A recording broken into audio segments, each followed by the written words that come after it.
Hello, welcome back to another video, guys. In this video we're going to go through this Vauxhall 1.2 litre. The 1 litre, 1.4 and whatnot is the same. We've got this P0137 HO2S circuit low voltage sensor, which is the O2 sensor. There's sensor 1 and sensor 2, so I'll explain. If you've got sensor 1 on there, then it's this sensor here, okay?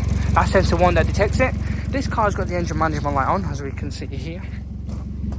There. Now, it's pretty easy to find and locate this other one. So the reality is the car, you can hear it's a bit louder than normal, which is making sense why we have this fault code come up and the engine management light. It turns out that there is a hole within the exhaust before sensor 2. So, if we get under, we can see the hole here, guys. There we go. And that triggers sensor 2, which is located, if I can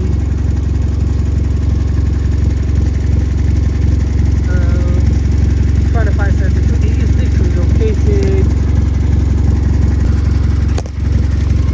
yeah, so sensor 2 is located underneath, about there, guys, there it is, on top of the exhaust.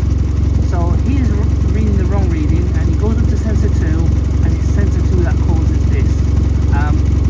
If yours isn't broken like this, then it's most likely the sensor that's faulty, that's causing the engine light to come on. But obviously, if there is no hole like we said, then it's the sensor.